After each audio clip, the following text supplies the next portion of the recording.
The Format Painter in Excel lets you copy formatting from one cell or group of cells to another cell or group of cells without copying their contents.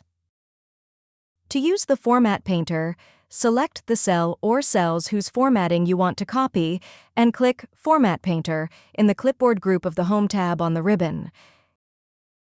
Excel will then place a dotted line around the selected cell or cells to let you know that something has been copied, and your cursor will change to a paintbrush icon. Then, simply select the cell or cells where you want the formatting to be duplicated.